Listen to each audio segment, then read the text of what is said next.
I would now like to request Dr. Devashish Mazumdar, the Head of Department of Economics at the Heritage College, to kindly give the welcome address. Over to you, sir. Good afternoon, everybody present in the webinar.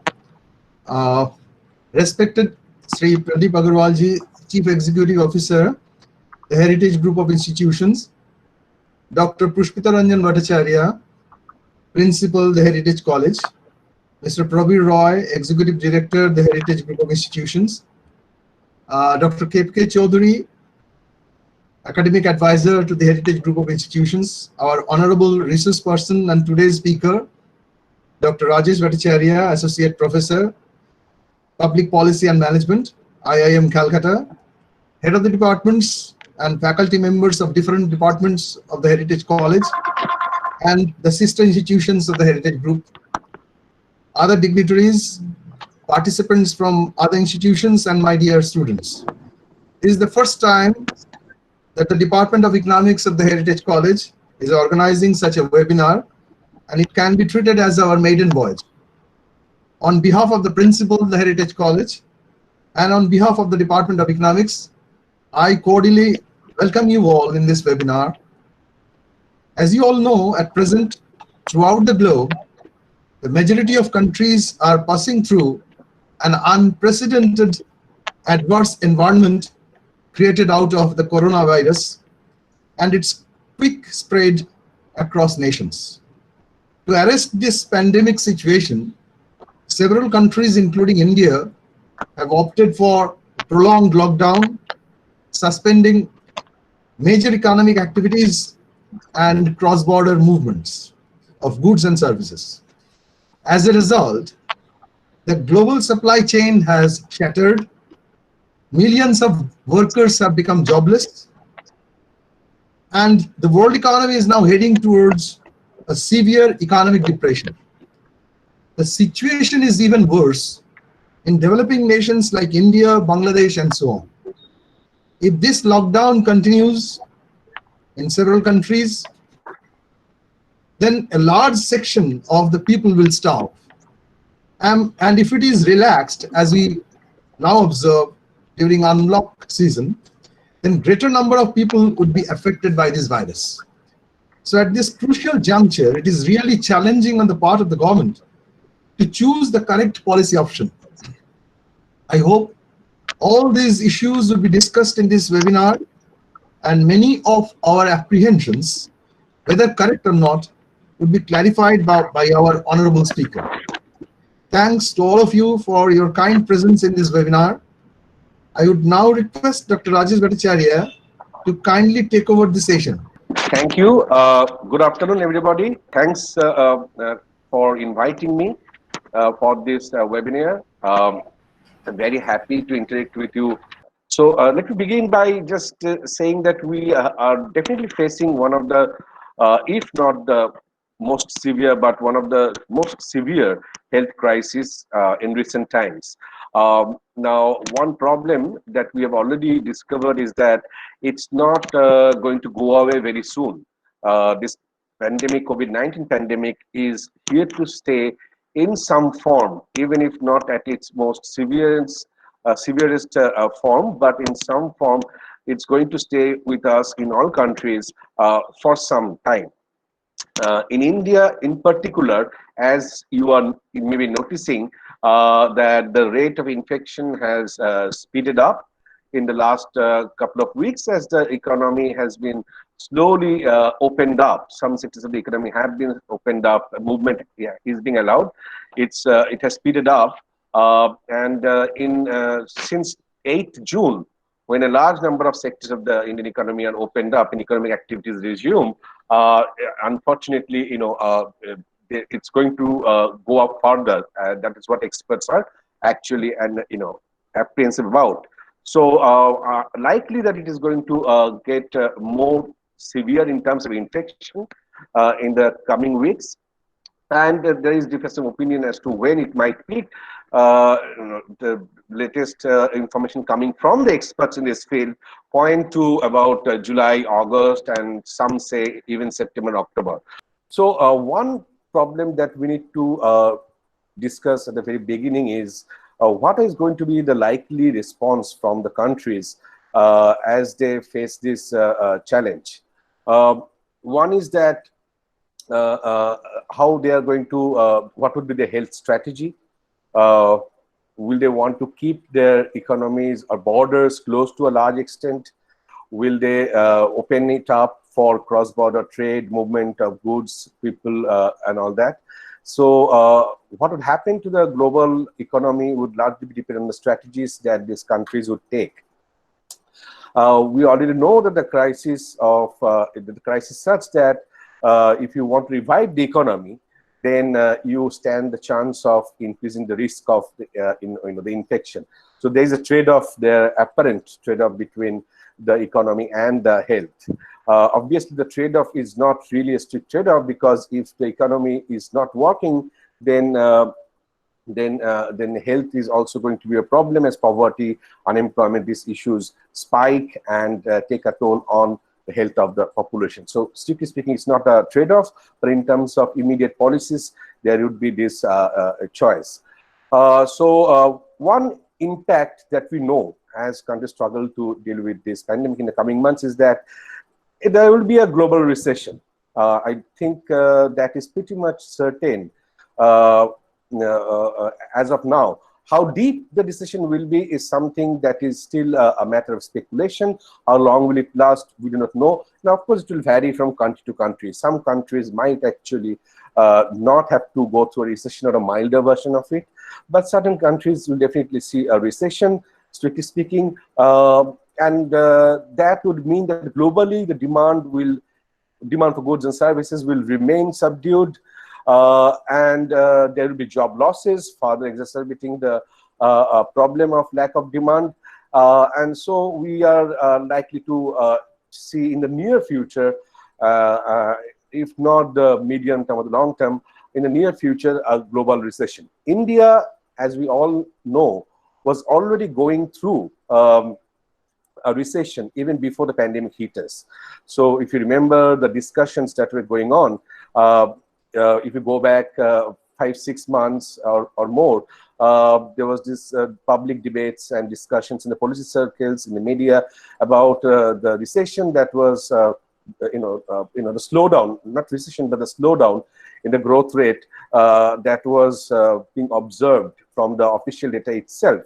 So the pandemic hit India while the country was still in the process of slowing down. And therefore, it is going, in India, the case is even more acute. As you know that according to some studies, the unemployment rate in India is the highest in 45 years. In some studies, it has been found that the consumer expenditure by households has gone down, consumption expenditure by households have gone down. There were lots of worrying reports about the levels of demand, about slowdown in automobile sector and many other FMCG sectors and so on. So there were all these discussions even before the pandemic hit us in India. Definitely, therefore, the impact of pandemic is going to be really, really acute. All of this, of course, would mean that people are going to lose jobs as the economy was shut down for several months. And as the demand remains subdued, even when the lockdown is lifted, the revival of the businesses would not be absolute and immediate. In some industries, it might take long to bounce back. In some cases, like small businesses, the enterprises which died out during this period because of the lockdown, because of the financial difficulties, they are not likely to return. So their economic death might be quite permanent in the short to medium term. So even if the lockdown is lifted, not all businesses, large and small, are going to bounce back immediately or to the full extent once the lockdown is lifted. So we might expect further job losses in the future. And so it would remain a matter of concern as to how we are going to revive the economy. I think in that case, we need to focus on two aspects. One is the demand side, and this is very basic economics actually. There's no rocket science here. One aspect is to look at the demand side. Now, as we know that, if private consumption demand from private households, that remains low, either because there has been income loss during the lockdown, or because people might be saving off given the uncertainties caused by the pandemic, or because of health reasons. People might not be going out and consuming in the same way that they did before. People might not be going to the restaurants, even if the restaurants open up. The social distancing norms might prevent them from going to the theaters, the malls, going on trips. So tourism and hospitality industry and all of this will be affected, the airlines industry and so on.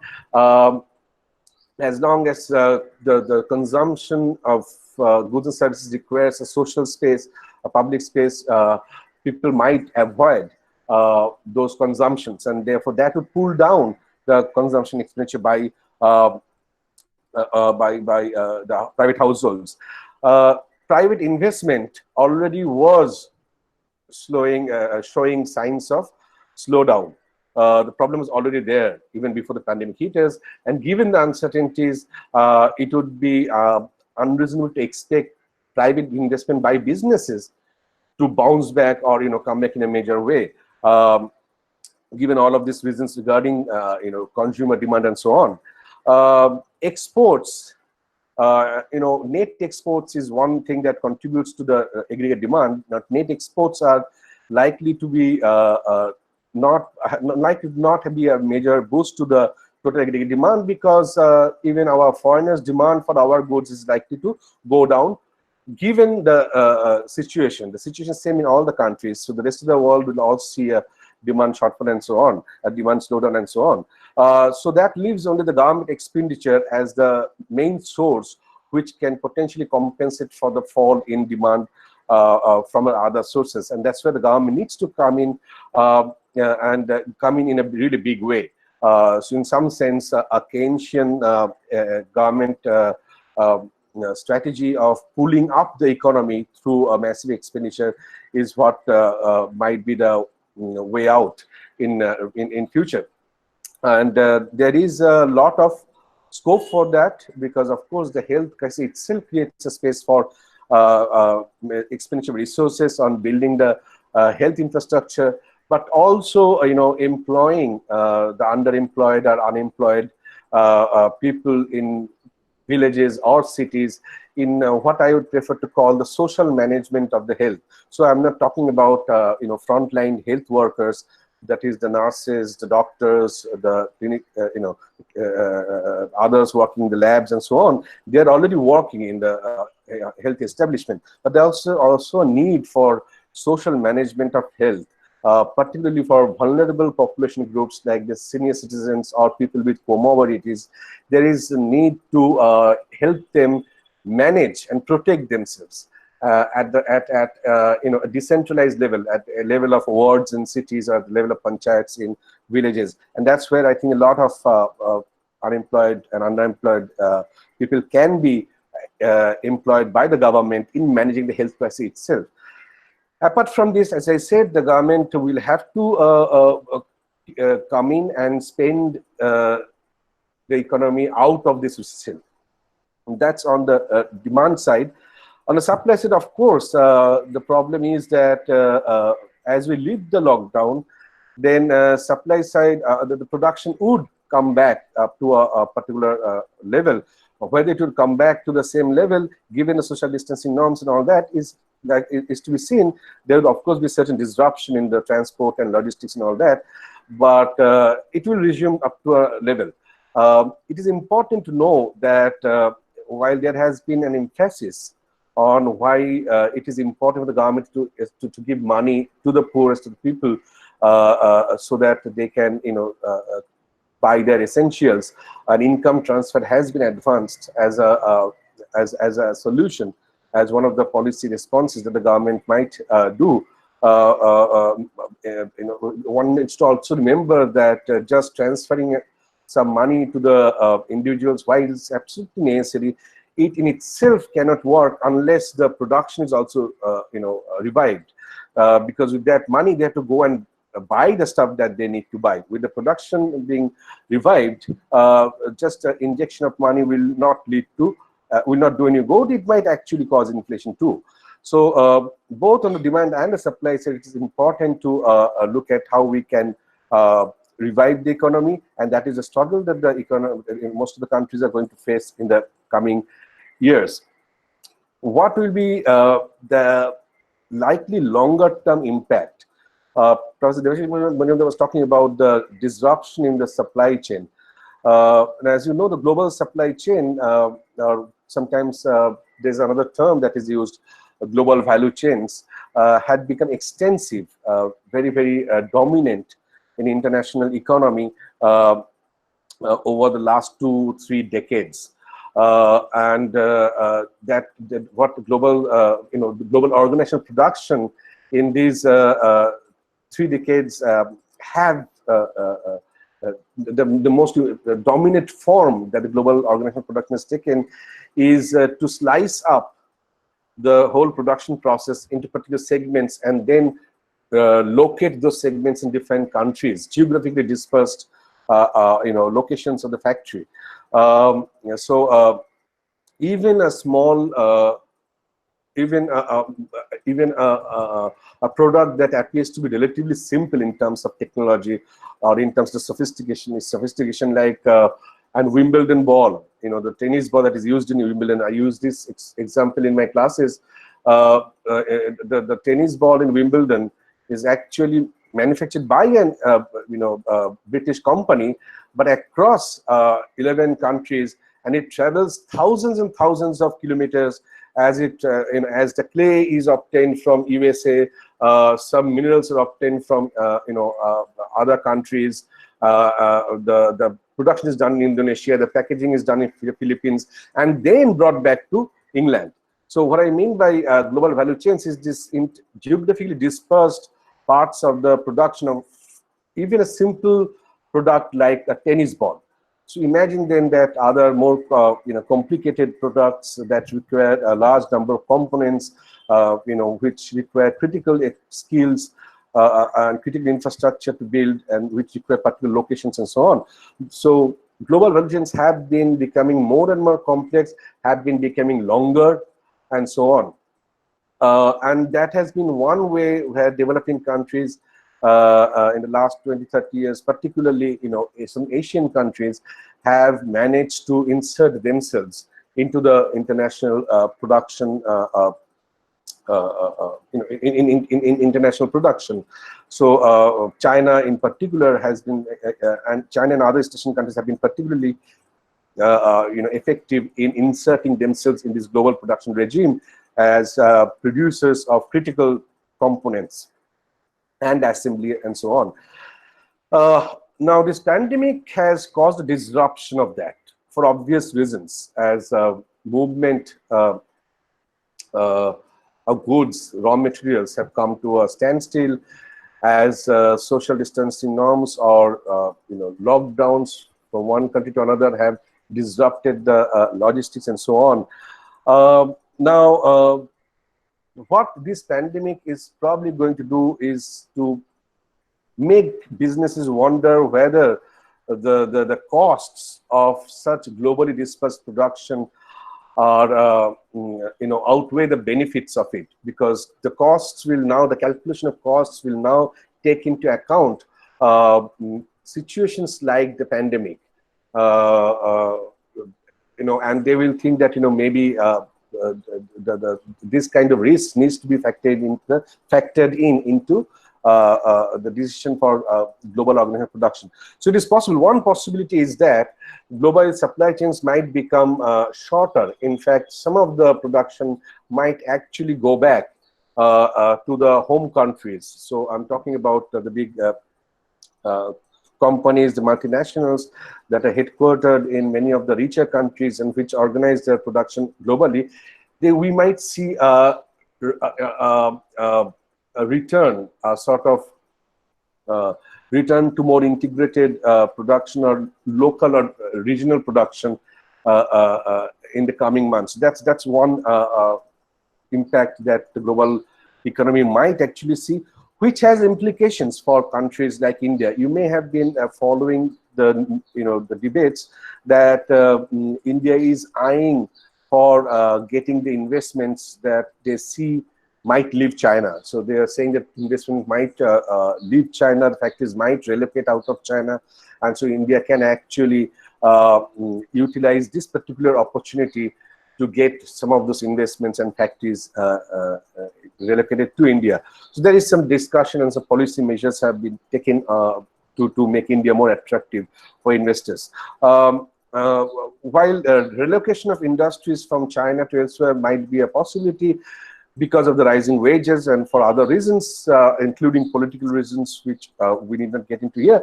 But I think one needs to be a bit cautious in expecting major, major investment or factories coming into India, because I think the global value chains themselves might actually be shorter and themselves might see a slowdown. So I'm not ruling out the possibility of countries like India to get some of these industries as they leave their earlier locations, but we are not going to see the kind of expansion of global value chains that was observed in the 1990s, 2000, so on. That's one major change in the global economy in a medium to longer term. The other big change in the global economy, which will be accelerated, the change has been underway, but it will be accelerated likely by the pandemic, is automation. Worldwide, there is a trend of what it has been called job polarization. Job polarization basically refers to the kind of the composition of demand for different skills in the labor market. And what has been observed in the developed countries most prominently, but this trend is also observed in India and other countries too, is that the demand for low-skill jobs is increasing. The demand for high-skill jobs is increasing, but the demand for middle-skill jobs is collapsing. And hence the term job polarization. It is being polarized, the labor market is being polarized into two spikes. One is for low-skill jobs, the other is for high-skill jobs. The middle-skill jobs, the middle is vanishing. There is a vanishing middle in the labor market. Now, why that is happening is because of automation or artificial intelligence, robotics, mass use of robotics, and so in any job that requires routine, in any job that requires routine activities following set rules or protocols or procedures, rule-based or procedure-based routine jobs, that definitely requires some skills and some education, because middle skill jobs are not those which can be performed by illiterate labor force or uneducated labor force. So therefore, there is a certain education requirement for that too. But the nature of jobs is such that it is repetitive, it is routine based, and those are the jobs that are being rapidly automated away. So that includes jobs like clerical and administrative jobs, and even in accounts, in legal professions, in administration, and so on. And those jobs are slowly being automated away. Now, what this pandemic has done is actually given the requirements of social distancing, the presence in any office or factory or any institution of a large number of employees is already not a preferred option health-wise, and hence there is this already the thrust of the pandemic is to minimize the presence of a large number of people in any particular place, right? And hence companies would be businesses would be looking at work from home, and most importantly to automate parts of that parts of the work which do not actually require human beings to begin with. So if there was a trend already underway, this is going to get a big boost because of the health angle of the pandemic, and that is a more worrying sign. So the fall in the aggregate demand that we had talked about earlier is going to stay here, but one can hope that with the right kind of policies, one can come out of it in, let's say, if not in 1 year, but in 2, 3, 4 years.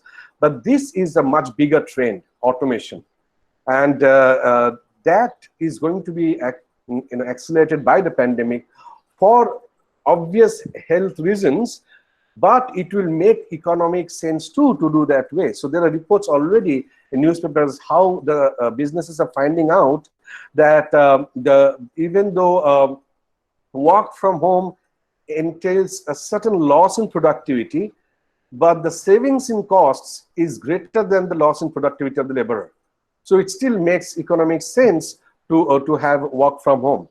Similarly, automating certain jobs would make more sense now, given the health risks and the associated measures that each office has to take to prevent themselves from the any health outbreak in the office itself. So there are additional costs the businesses have to incur to keep the businesses and offices safe.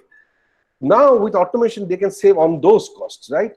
So, so the health angle itself gives certain economic rationale for going for automation.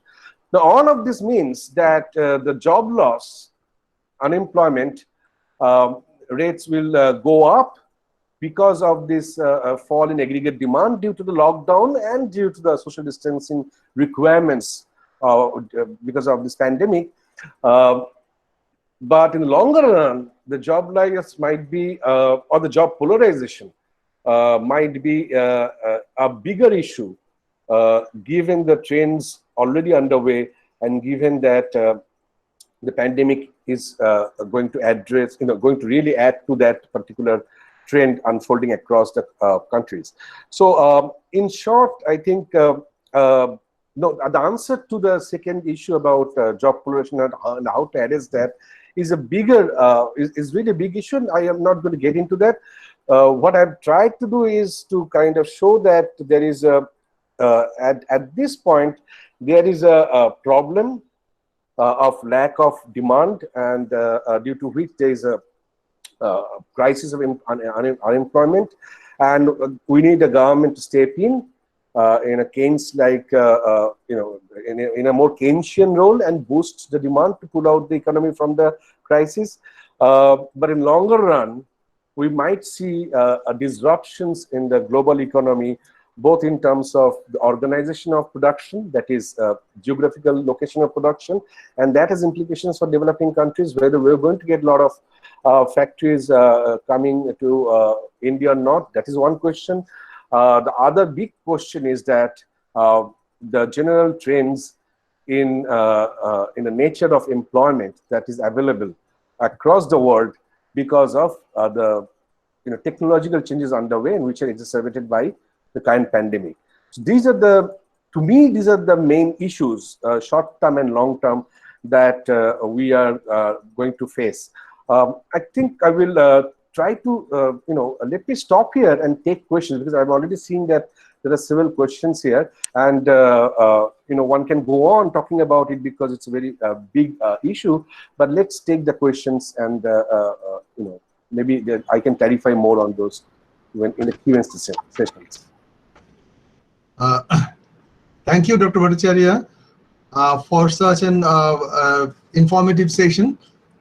It was indeed a privilege to hear you, and we have been receiving questions during the session, but before taking those questions, I would request Mr. K.K. Chaudhary, Academic Advisor, to say a few words on this particular issue. Good evening, Professor Bhattacharya and my colleagues and students. So after the brilliant explanations of yours, I can only add one or two observations of mine, nothing more. If we see the impact on global economy, the dimension is very big, very large, as you mentioned. The first aspect is impact. Second aspect is the what is the mood question. And third aspect would be the what are the alternatives. These are the three things. And impact, as you said very clearly, that the focal point of the impact is on demand. Decline of demand. The purchase power of the people has declined. Now then, Debashish, and you also mentioned about the supply chain. And I would also add unemployment. Not only unemployment, also these salary cuts, job loss and salary cuts. And another aspect we have seen very recently is the migration issues. Migration and its impact on economy. And if we consider all this, because if we can see India per se, that we were passing through the VUCA environment for quite some time. Now this lockdown has added on it. As a result of this, so demand has become flat. Now if these are the impact areas, major impact areas, then the question before anyone is how we face it. And similarly, when it will end or it will gradually decline. Now, under these circumstances, the major focal issue again comes to the demand, that how to increase the demand. Because the poor people, those who are in the bottom of the pyramid, their objective is to how to get food and medicine, nothing else. Now, if you get second tier, who has the purchase power, middle class and above, who have not been purchasing for quite some time because they were not able to come out, neither there was any options. Now, this category, because all the people have the behavioral attributes which are controlling the demand aspect. One is the needs, another is the wants, and third one is the desire. Needs, wants, and desire. Then and only then your demand issue coming in. If you have a need, then you can have a demand. If you have want, then you got desire. Now, in our country, you will see this middle class, as soon as the shops and other facilities will open up, they will bound to buy. As a result of this, maybe in a small scale, the demand will increase. And if the demand will increase, supply will follow. Supply will follow. So there would be little bit of vibration in the economy itself. So there lies the question, and the question is, another aspect is the poor people are getting different kinds of money in their accounts. Now, this is nothing but relief. That will not increase the demand. That will not increase the demand. So therefore, the living goods to luxury goods will again depend on the ability of the people to buy. And ability of the people will not increase during this period. So it will take longer period of time. So under these circumstances, possibly the areas will again come up in the festival related demands. Because in our country, the psychology of the people is such, when festival comes in like Puja, Eid, Diwali, then New Year's, the people have a mass buying. Now again you will see the tourism will also go up. So the process would be slow in increasing the demands, but certainly it will grow. It will grow. But the question would be that how to address the bottom of the pyramid people. They are the mass, and as you said, this low skill and middle skill polarization of the skills. Now, similarly, you could see these people who will be jobless, they will bound to develop their skill in the self-employment areas. Self-employment. So there could be another set of things which will be added to the market. Anyway, these are some of the discussion points as I think may be relevant for the discussion. But particularly your deliberations was adding my knowledge, and I'm sure the questions and answer will also enlighten us. Thank you, sir. Thank you. Dr. Bhattacharya, actually, we have one of our students, Shomujit Pal. Yeah. Can you take his question? Yes, sure. Sure. Shomujit Pal. Sir.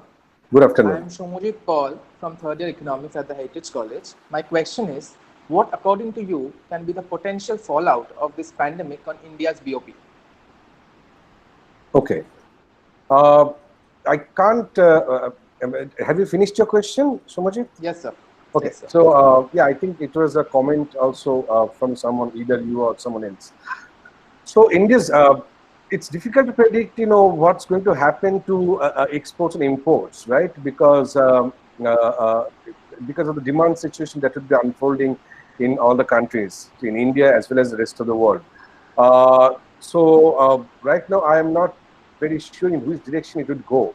Indians might be importing less if the incomes are affected or supply chains are disrupted.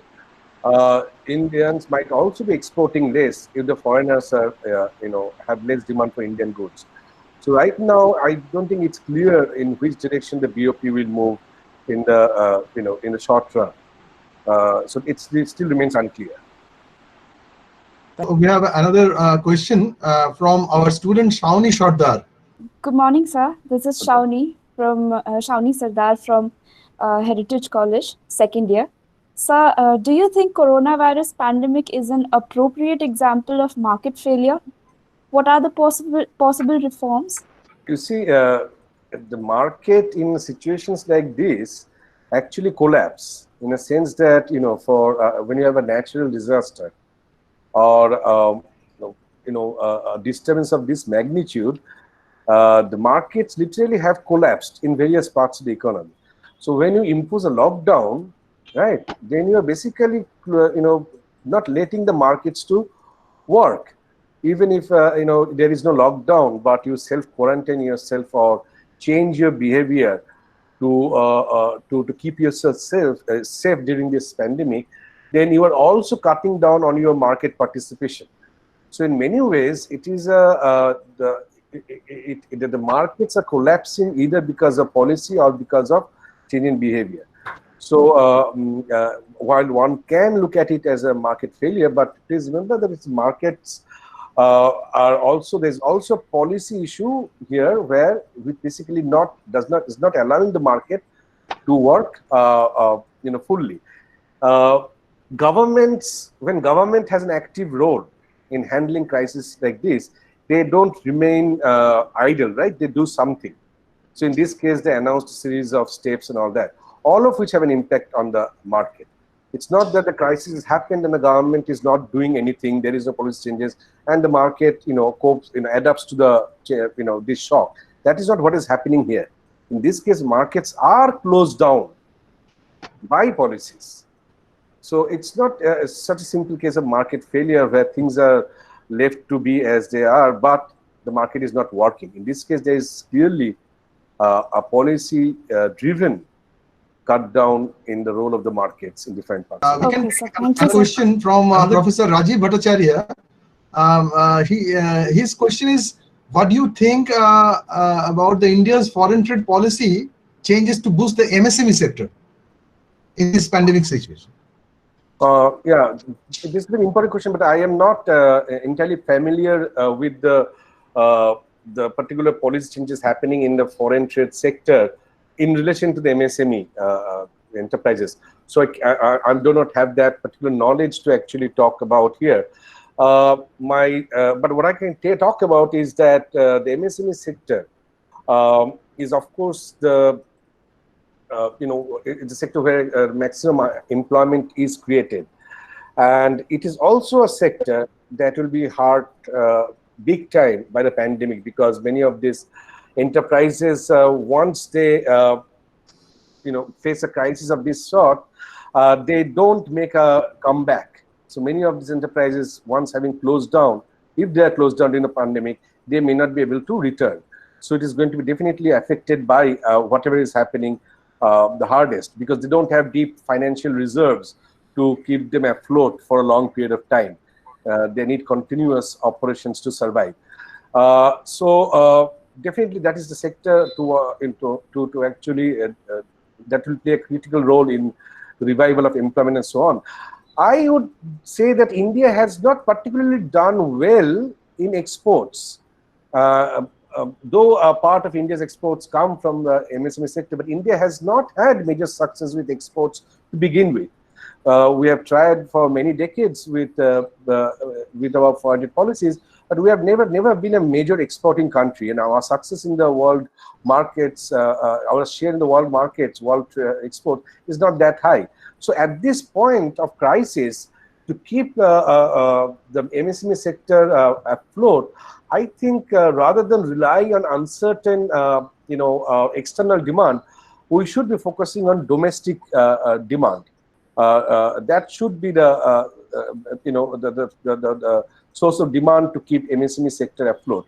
So, given that India doesn't have the history of competitiveness in the export market to begin with, I would say that under this current in this current context of uncertainty of global demand in general, I would much more focus on the domestic sector to revive growth of the MSME sector rather than rely on external sector. That's not to say that we should not look at foreign trade policies. I'm saying that I don't see it playing a very major role in the revival of MSME in the short term. Thank you, sir. Another question from our student Rishabh Mukherjee. Good morning, sir. My name is Rishabh Mukherjee. I'm a second-year student of economics at the Heritage College. My question to you is, sir, do you think that the Indian government has tried to find an opportunity to get set for facing international competition in attracting global capital during this pandemic? Thank you, Rishabh. I think you were talking about the same thing that I mentioned. There has been a lot of talk about that, and there has been some reforms that have been announced. Changes in labor laws, and some other things in the recent past, right? Potentially to attract global capital. Now is not the place to get into details of those policy changes, but I would like to say that in general, I again emphasize that in general, the globally dispersed production regime that we have seen in the last 20-30 years, that may be seeing a turning point. So it's possible that global dispersion of production may not take place in the same way as it happened before. Right, so global supply chains might be actually getting shorter and maybe coming closer to the developed countries from where these multinational firms originate. That is one thing. That doesn't mean that there won't be foreign investment. It can be that they set up an entire factory in India. That is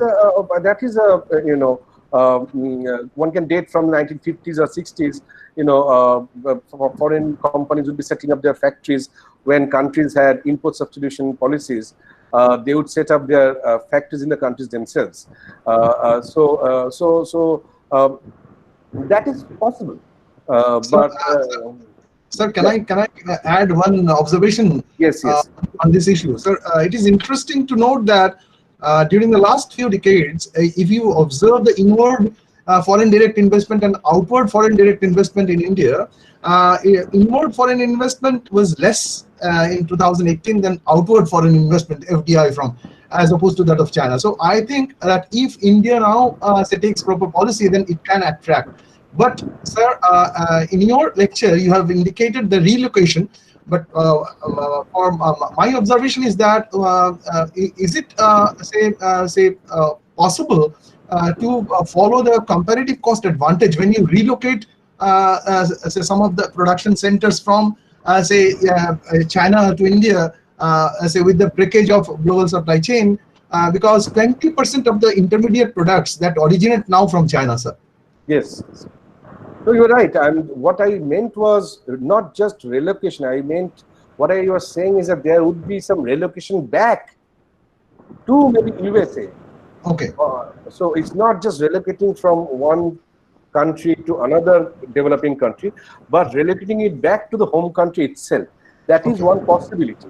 And I'm saying this not only because of the current pandemic, I'm also saying this because of the political reasons that we are seeing, in a country like USA, the rise of sort of nationalism, the political demand for creating jobs, all of that can be seen. So there is a political demand for protectionism that is coming up. Now, we do not know to what extent it will go, but we need to look at those political trends to figure out in which direction the global economy is going to go. But I'm also saying that there is an economic reason too to bring back production to USA.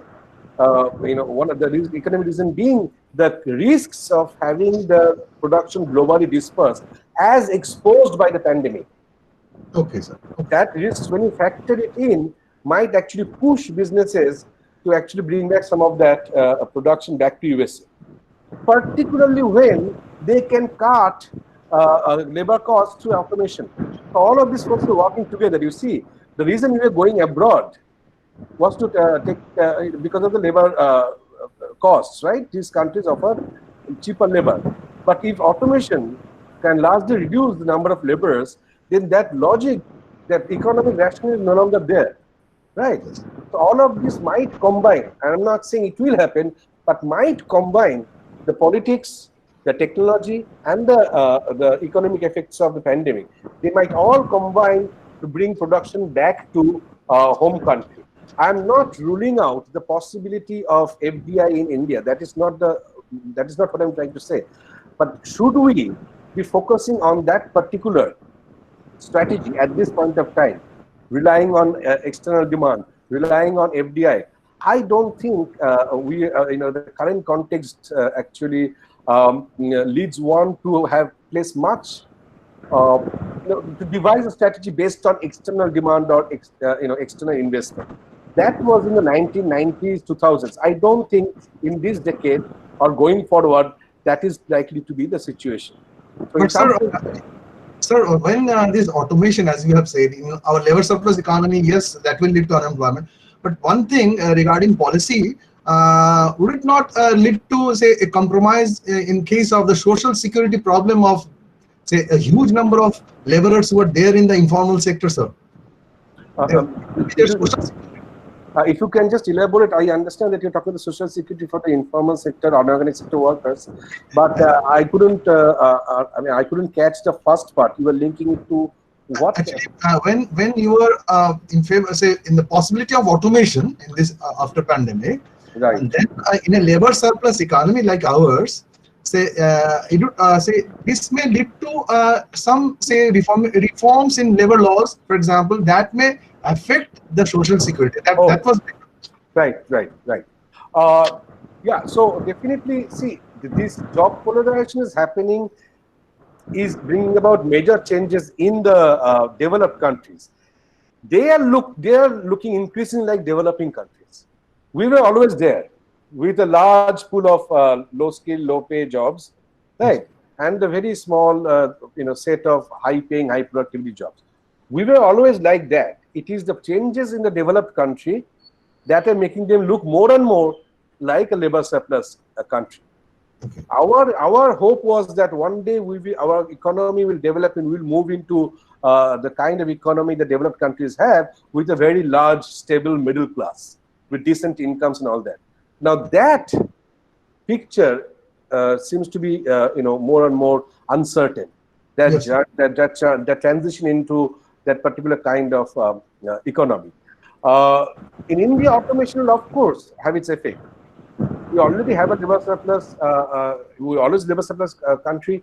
Our underemployment or disguised unemployment is huge. We have a very small formal sector with about 8 to 9% labor force, 10% labor force, 90% is in the unorganized sector, right? It was already there, and automation would likely sort of accelerate this process, will consolidate this particular pattern. So it's nothing new. It is going to be what we have in India, but probably in a more acute form. So the crisis of jobs will likely increase.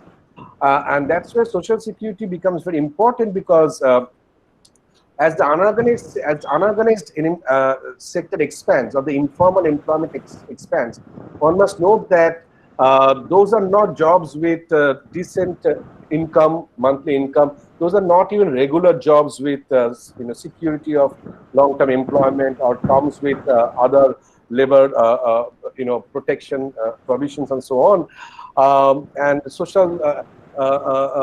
social insurance policies for those workers is also very minimal, mostly offered by the government. Now, the migrant crisis actually exposed the condition, right? Yes, sir. Because there are many studies which show that they did not get paid despite the repeated appeals by the government. Yes. Even the court, there's a court case going on where in the Supreme Court, where the government is explaining how the government cannot force the companies to pay. Yes, yes. Right. So the migrant crisis is actually clearly exposed the conditions of employment in Indian industry, including the formal sector. Some of these were working in the formal sector themselves, right? In the factories and all that. There is no reason why someone would undertake a 1,500-kilometer journey on foot Yes, in sir. April and May to go back to the villages, Yes. where they are not even sometimes allowed to enter the village because villagers themselves are scared of catching the infection. So knowing all of this, they are dragging their children, their family members through the street. Why are they doing it? It's not that they're irrational. In fact, they have been extremely economically rational. They know that the demand is falling. They know that the factories are not going to open up full capacity in any near future. They know that even when they open up, the demand is directly going to be subdued, and the factory will not operate at full capacity. And they know that the nature of the labor context is such that they are not going to get payments regularly. They might actually suffer a cut in salary or incomes.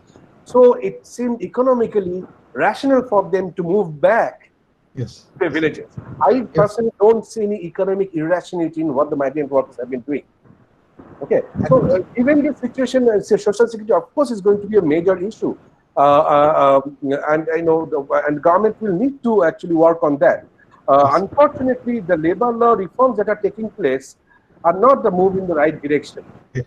Yes. Okay, because as I said, if you are fixated on the idea of becoming internationally competitive on the basis of cheap labor, that has not worked out well in case of India in the last 30 years. Our labor is cheap. Yes, Even though we did not get much FDI, right? Because industry doesn't come only because of cheap labor. It comes for a variety of reasons. Yes. Infrastructure, how productive the labor force is, and the productivity of the labor force is a function of their education, health, and so on. All of these systems need to be in place to attract big capital, right? And if we are simply fixated on FDI or tapping the world export market, I think we may be barking at the wrong tree. We need to look at the domestic market as the source of demand for reviving domestic industry. And that's where the cheap labor argument doesn't work out, because domestic market depends on having purchasing power in the hands of the people, which actually requires better salaries and better social security. Thank you, sir. Thank you, sir. Can we take one more question from another student? Adarsha Chatterjee, one of our students. Adarsha. This is Adarsha Chatterjee. I am a first year student of the economics department from Heritage College. So my question is that lockdown and restriction on cross-border activities can deter income earning opportunities, but any relaxation in this regard could be fatal in terms of higher incidence of health problems. So sir, what in your opinion is the possible way out of this trade-off? Well, Adarsha, if you are an economic, if you are talking about a national market, then you can't really have interstate restrictions for movement of goods or people. Unfortunately, what we are seeing that some states are erecting barriers to entry. In case of Delhi, we just saw that the Chief Minister announced that the Delhi governments will only cater to local residents, and then today the decision was reversed and all that. States are also competing with each other, in terms of restricting even movements of patients. States do not want to be, unfortunately, there is the ranking of states. It has somehow become a competition in terms of ranks. Which state is keeping down the infection rate more efficiently? The states are trying to look as good on this list, ranking of states. I don't think this is the appropriate way to behave. I think one needs to understand that within a country's national boundary, the pandemic will play out in a certain way, given the virus, the nature of the virus, the health condition of the population, the age composition of the population, all that, and all states must coordinate to work. It's not a case of fighting for ranks as it appears to be in the. So interstate migration, the migration itself was the biggest case of cross-border movement and restrictions on it. Now we know what happened for over a month. There was this fight between states and then state governments and the central government and so on. This is not what a national response should be in times like this. And I think the ideal way would be to the central government to enable the state governments to coordinate better and devolve more and more resources to the states, because the state governments are actually fighting it on the ground. So I think coordination is what, not just between center and the state, but between states. That is what should be facilitated by the central government, and appropriate resources should be devolved to the states so that they don't fight with each other, they coordinate with each other. Otherwise, I don't think this can be a national response to a national crisis. Thank you, sir. Actually, due to time constraint, we cannot take more questions, because this is a great issue and it will take more and more webinars like this. Thank you, sir. I would like to request Professor Pooja Pututunda, guest faculty of the Heritage College, to deliver the formal vote of thanks. It is my proud privilege to have been asked to propose a vote of thanks on this occasion. I, on behalf of the Department of Economics of the Heritage College and on behalf of the Principal of the Heritage College, express our deep gratitude to Shri Pradeep Agarwal, CEO of the Heritage Group of Institutions, for his constant support to organize this webinar. We convey our sincere thanks to Dr. Rajesh Bhattacharya, Associate Professor of Public Policy and Management, IIM Calcutta, for accepting our request to be the principal resource person and the speaker of today's webinar despite his tight schedule, and for throwing some new lights upon the main theme of this seminar. We are all inspired by your erudite lectures, sir. We are also thankful to Dr. Shoman Shikdar, Professor of Economics, IIM Calcutta, because it is he for whom we could contact Dr. Rajesh Bhattacharya. I must also mention our deep sense of appreciation for Suhasini Chaudhary, Industrial Relations Officer, the Heritage Group of Institutions, for her untiring support and cooperation to make this webinar a success. We would also like to acknowledge our gratitude to Mr. Praveen Roy, Executive Director, the Heritage Group of Institutions, Dr. K.K. Chaudhary, Advisor, the Heritage Group of Institutions, Sri Santosh Ray, Deputy General Manager, the Heritage Group of Institutions, Sri Manoj Saraugi, Head HR and CFO, the Heritage Group of Institutions, Sri Debashish Karmokar, Head Systems Operation, the Heritage Group of Institutions, and other KVT staff members for their kind support in this respect. No word is sufficient to appreciate the support that we have received from Dr. Pushpita Ranjan Bhattacharya, Principal of the Heritage College. Thank you, sir, for your untiring help and cooperation. It goes without saying that the entire work would not have been effectively carried out unless we received necessary support and cooperation from Dr. Debashish Majumdar, HOD, Department of Economics, and Professor Amitabh Ghosh, HOD, Department of Commerce, the Heritage College. I'm really thankful to all of them, particularly to Professor Ankita Rajgaria, Assistant Professor of Department of Economics and today's MC, Professor Sriparna Vishwas, Assistant Professor of Department of Economics, for their full-fledged support and cooperation. Dr. Kavita Shastri, Joint Registrar, the Heritage College, Sri Rajdeep Konar, Administrative Officer, and other administrative staff of the Heritage College also deserve special appreciation since they have always been an integral part of this continuous process of organizing this webinar. We are also thankful to our student participants who have made this webinar more vibrant not only through their presence but also raising relevant questions on this issue. Finally, I would like to take this opportunity to place on record our hearty thanks to the technical staff of Kalyan Bharti Trust to make this webinar a success. Thank you.